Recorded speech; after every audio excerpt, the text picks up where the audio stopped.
Homegrown terror, two Queens women accused of planning to build a bomb. Well, who do you think you're talking to? Uber rude, how this video is sparking driver protests.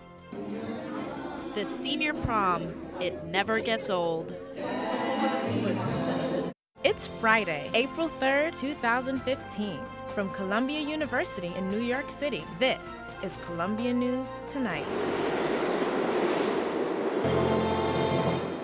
Good evening. Welcome to Columbia News Tonight. I'm Valerie Edwards. And I'm Melissa Ferris. We begin tonight with what appears to be homegrown terrorism. We're getting new details on two women charged with plotting to build a homemade bomb. They appeared in Brooklyn federal court yesterday to answer accusations that they were preparing to engage in terrorist activity. Meredith McGraw was at the court yesterday, and she's here now with the latest details. The New York Police Department and FBI Joint Terrorism Task Force worked undercover to investigate what they're calling suspicious activity by two women from Queens. The U.S. citizens, 31-year-old Asia Siddiqui and 28-year-old Noel Valencias, were unknowingly working with an undercover FBI agent. Reports say they hope to wage jihad here on U.S. soil. They were formally charged in federal district court with conspiring to use weapons of mass destruction against American people. I know it's a serious case, but we're going to fight it out in court.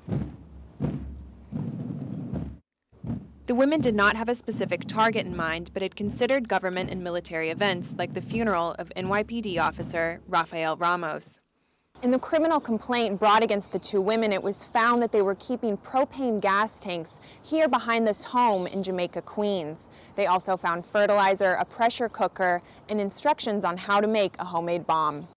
The government said the women planned to use those ingredients to make an explosive device. They were allegedly inspired by the 1993 World Trade Center attack and 2013 Boston Marathon bombing.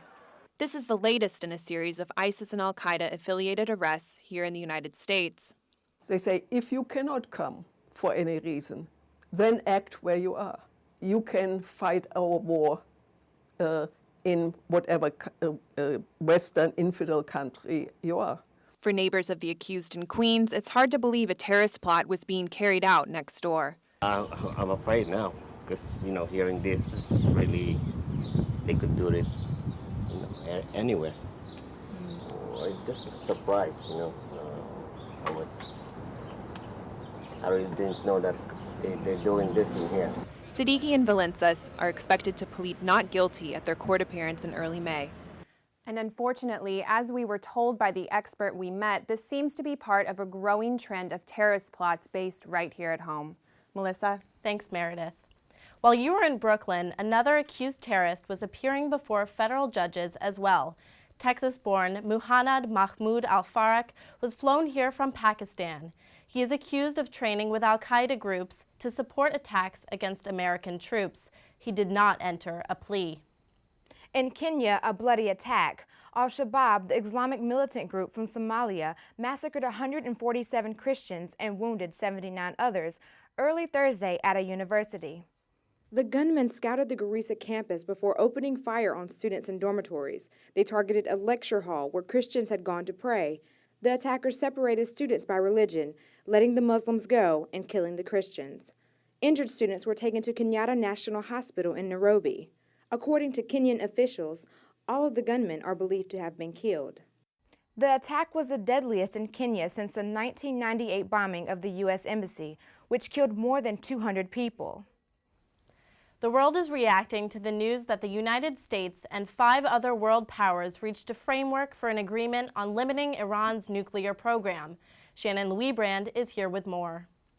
The tentative framework came together after months of negotiations and 8 days of marathon talks in Switzerland.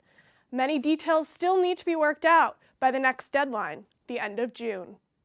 I am convinced that if this framework leads to a final comprehensive deal, it will make our country, our allies, and our world safer. The key points of the framework call for Iran to limit domestic enrichment capacity and research and development, cut the number of operating centrifuges by 2/3, cut current stockpile of low-enriched uranium, and be subject to inspections and transparency. In return, Iran will receive sanction relief from the United States, the European Union, and the United Nations. Iran expert Gary Sick thinks it is a good agreement. This is not based on trust. It's based on verification. And the verification procedures that are put in place are the most stringent that have ever been negotiated, ever. Iranian Prime Minister Mohammad Javad Zarif called it a win-win situation. He tweeted, "The solutions are good for all, as they stand. But not everyone is happy." House Speaker John Boehner said on his website, "It would be naive to suggest the Iranian regime will not continue to use its nuclear program and any economic relief to further destabilize the region."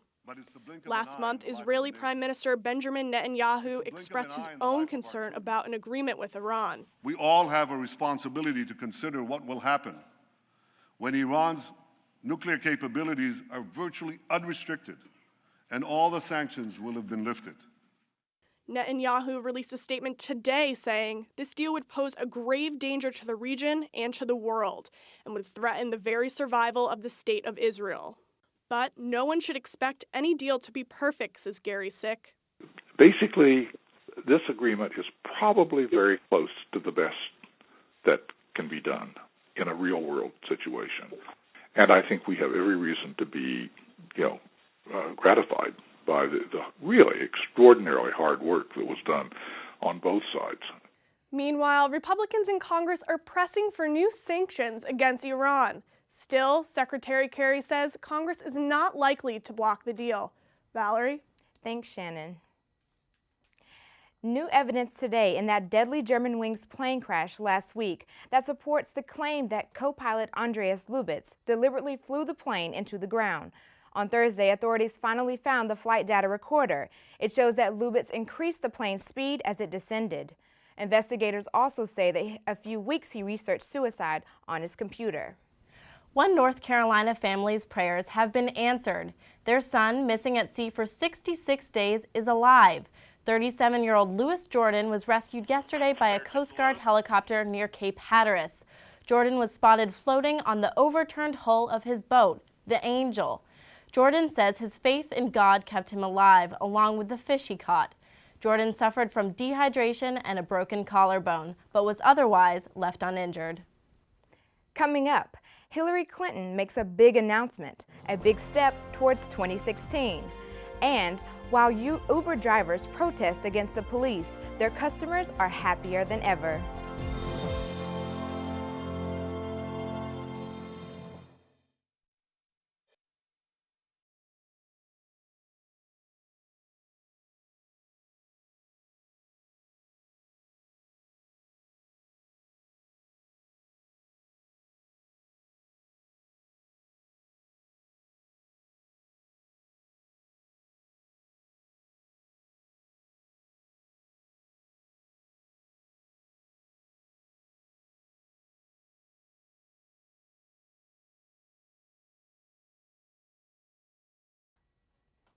Hillary Clinton still has not officially announced a run for president, but she has signed a lease for her national campaign headquarters. It will be at Pierpont Plaza in Brooklyn Heights.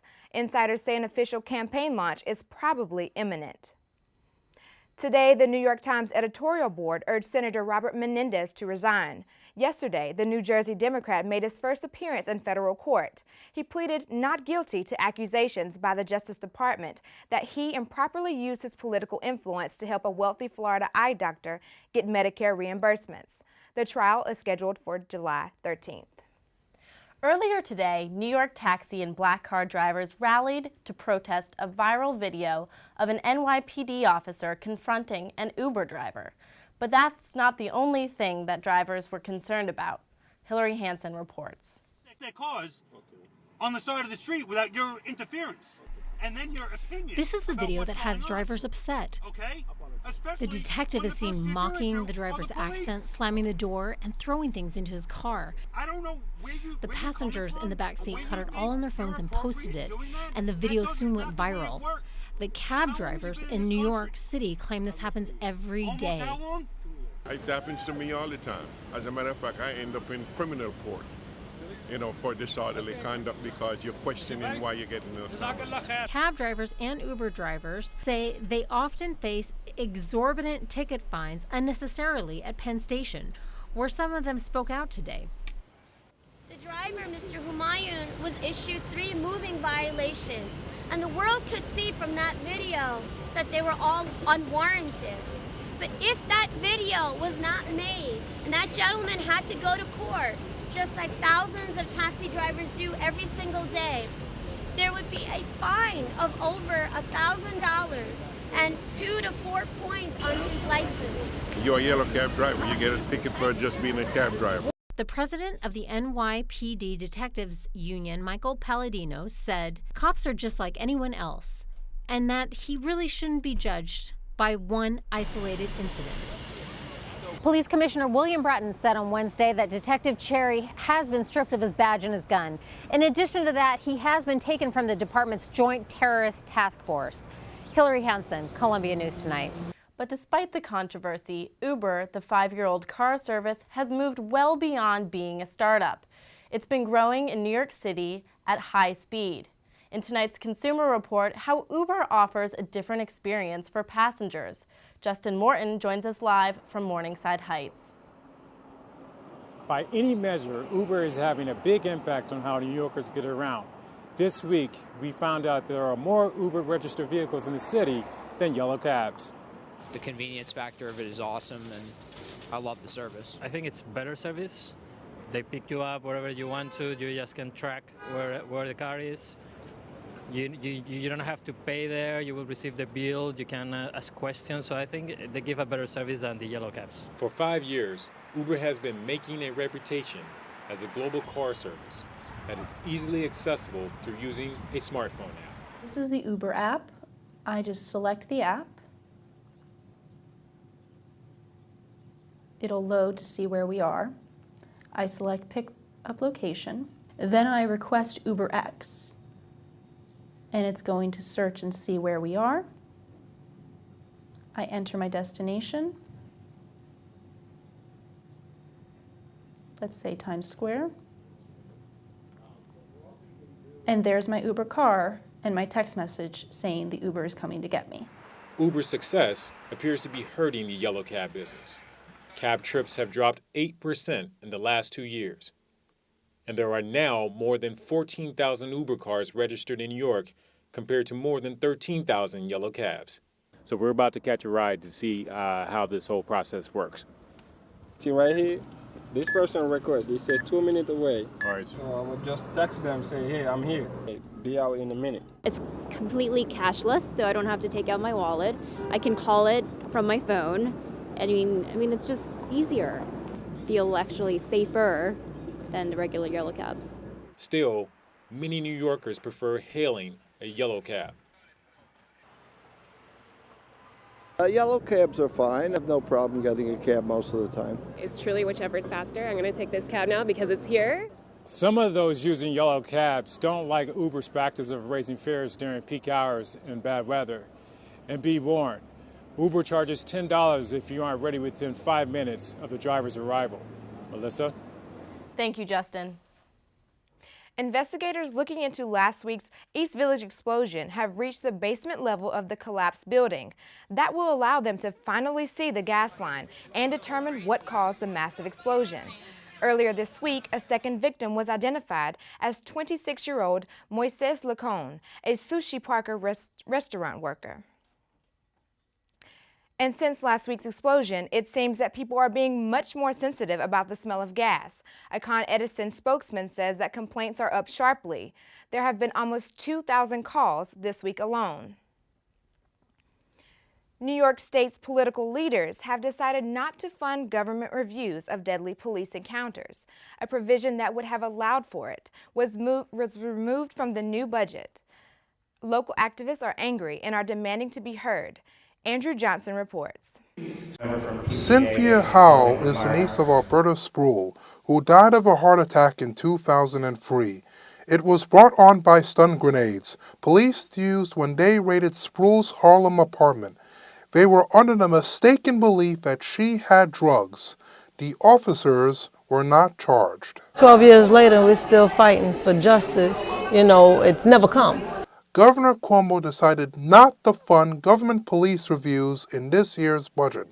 Instead, money went to ethics reforms and educational standards. He could have had the first opportunity to make a difference because he is the one in charge to make that change and make a difference. Howell was one of the many activists demanding better policing at this meeting in the National Black Theater. There comes a time when, among other things, the people have to take their destiny into their own hands. Activists and experts say that data surrounding police killings of unarmed individuals must be released. They say it can stop the next Eric Garner or Michael Brown. Criminologist Kevin Strom says little data is collected. When incidents do happen, it's really impossible to know really the greater context with which they're occurring. Police union leaders believe that changes like data collection and body cameras will fuel more outrage over police practices, sentiment they feel can hurt the safety of police officers. Kenneth Chamberlain Jr.'s dad was a Marine and former corrections officer. His dad was killed by Westchester police officers, angry because he accidentally pressed his life alert button. It's just 3 years later and it still feels like the very first day. Chamberlain and Howell believe their activism is the only way of fighting for their dead family members. They have put us in a circle that we didn't ask to be in. So there's no stopping us. And this meeting is one way for them to push forward. Andrew Johnson, Columbia News Tonight. For the past year, the national average job gain hovered around 270,000 per month. But numbers released today by the Labor Department show that in March, only 126,000 jobs were added to the economy. The unemployment rate held steady at 5.5%. Coming up on Columbia News Tonight, we'll show you how Good Friday is observed both near and far. And in our Morningside report, one of the neighborhood's landmark businesses is being forced to move. We'll tell you why.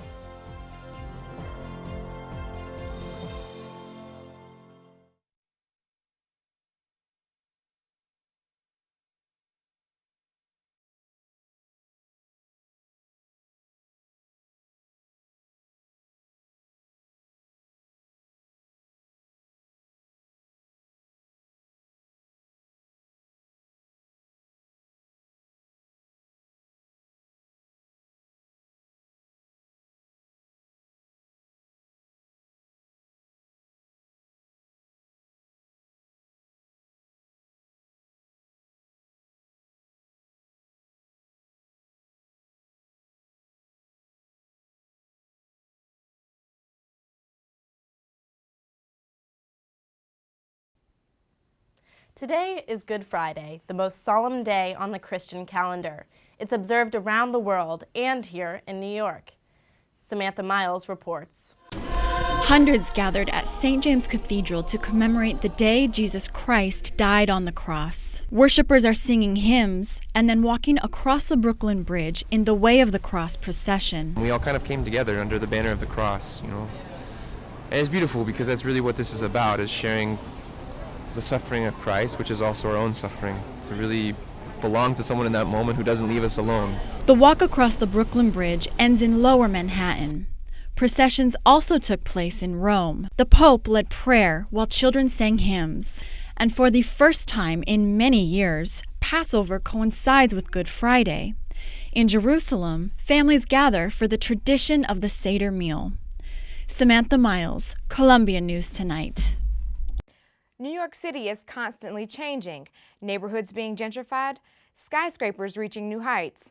But there's a cost. For everything that goes up, often there's something being torn down. And many times it's a sacred site, a church or synagogue. As Joe Khalil tells us in this week's Focus Report, progress has a price. Amid the drums, piano, and Spanish prayer hymns, Parishioners at Nativity Church in Manhattan's Lower East Side are hoping they have a prayer to keep their church open. For them, it is their second home, and closing it is going to just break them apart. Every Sunday since she can remember, Mercedes Sanchez has come to Nativity, now one of several churches set to close this August. If the church were to close in a couple of years, we see condos here instead, I would just be devastated. A fundraising campaign, a social media push, and an appeal to the Vatican might not be enough to keep it open. Without a doubt, houses of worship play a particularly important role in terms of the history of the city, the culture of the city.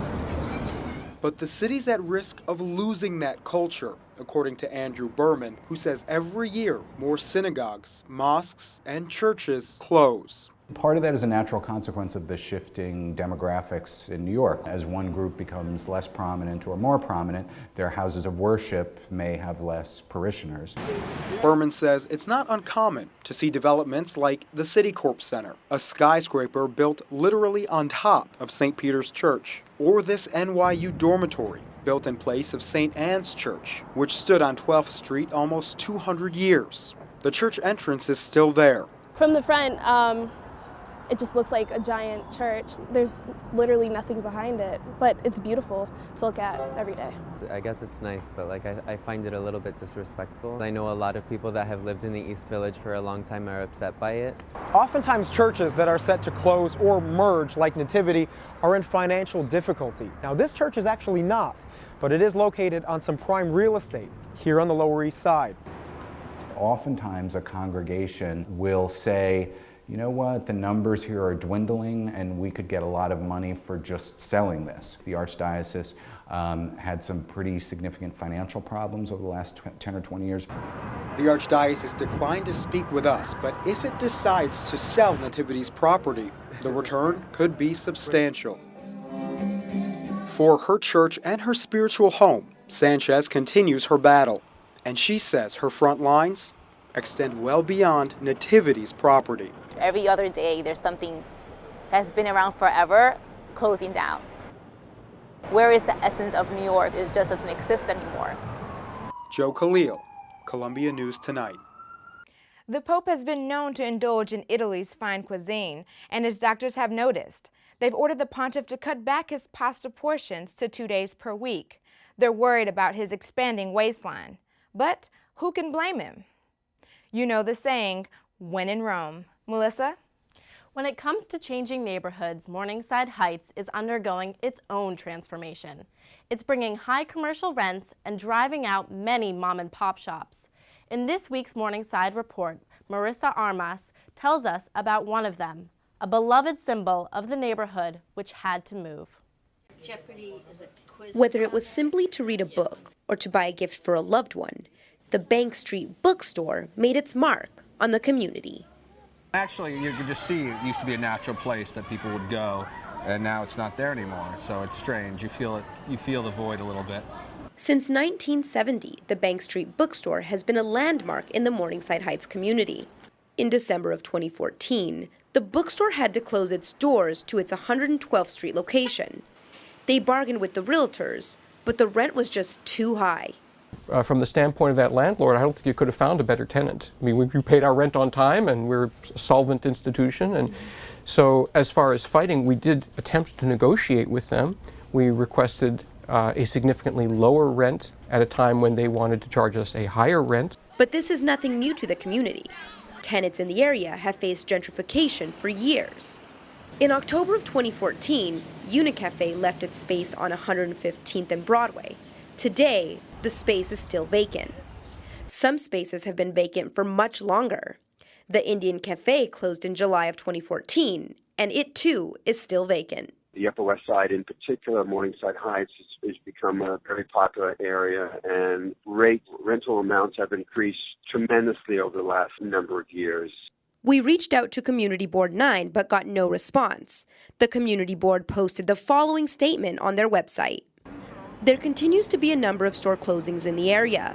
The southern portion of our district has been more fortunate with only a few closings, and a number of those vacant spots have new tenants building out those spaces. According to the community board, the Northern District has seen an increase in fast food restaurants such as Chipotle. They've also seen an increase with communication stores like Metro PCS, because those are the type of companies that can afford to pay the higher rents.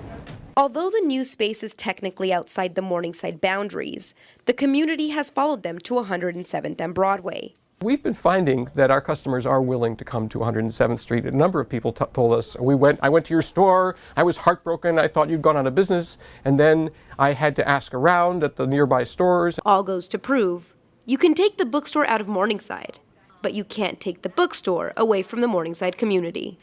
Marissa Armas, Columbia News Tonight. Coming up, it looks like New York's popular city bike program is expanding, but is it bringing in enough money to pay for itself? And we'll head to the annual auto show to find out the latest and greatest on four wheels. This year, it's all about the environment.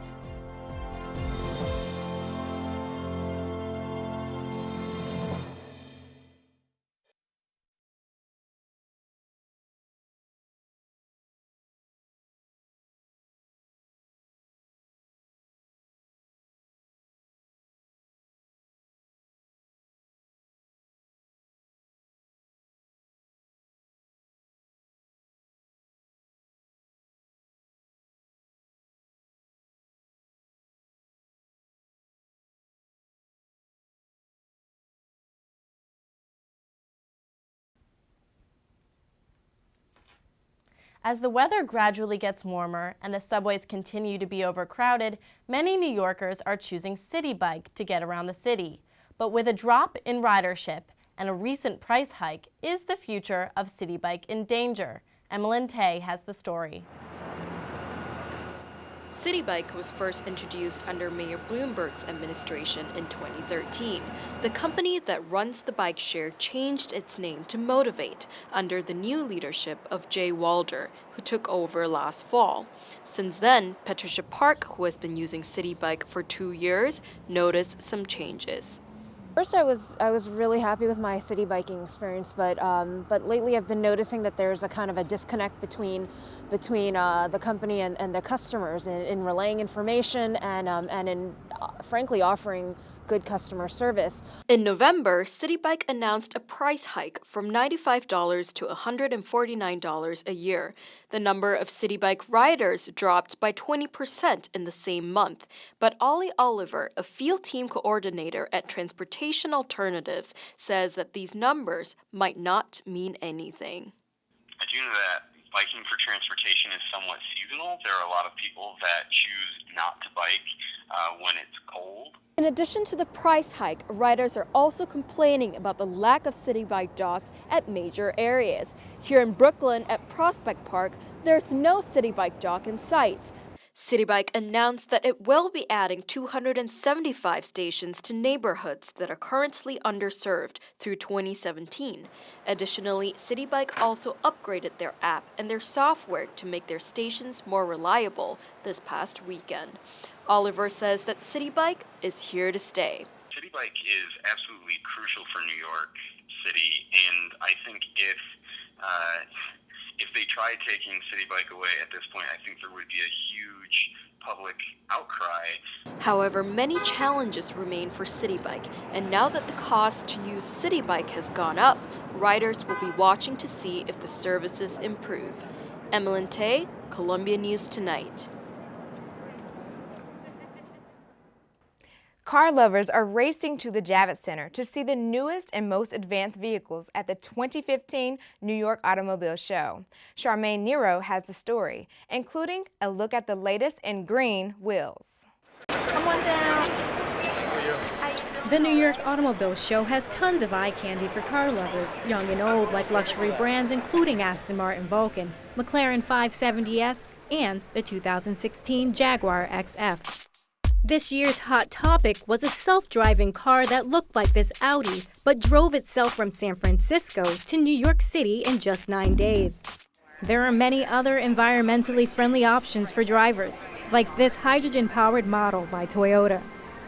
There has been a lot of interest from the public on environmentally friendly vehicles for the whole 3 years that I've worked for Toyota. There are still a lot of people that need to learn about what a hybrid is, and they need to be educated on how great a fuel-efficient vehicle is and how it's not only beneficial for the environment, but is beneficial for your bank account. But not all agree, like Robert Bollinger, an engineer from upstate New York. Hybrids are kind of odd. I'm not sure why anyone is creating cars for it. Bollinger says he prefers other options. Hybrids aren't really that efficient, so you should really just go electric. This is one of the eco-friendly vehicles here at the New York City Auto Show. This pump is used to not only power your car, but can also power your home in the case of an emergency. Many here at the car show agree that greener is better. Nice car, not polluting. I'm thinking about my kids. I'm thinking about my kids' kids. We got to think about that now, and I think those are the means by which transportation pollution will be reduced for sure. Visitors still have time to come and check out the auto show before it leaves on April 12th. Charmaine Nero, Columbia News Tonight. The Price is Right is one of America's favorite game shows. Contestants win all kinds of prizes. But recently, one contestant got especially lucky when one of the game show's models accidentally revealed the answer to the question. Boom, no. Oh! I won it! Hey, congratulations, Manuel. Just give you a car. Way to go. Congratulations, Andrea. Second time is a charm. Coming up on Columbia News Tonight, the latest in accessories for women, designer packages for condoms. New on the market, and our New Yorker of the Week says they're sweet, sassy, and lovable.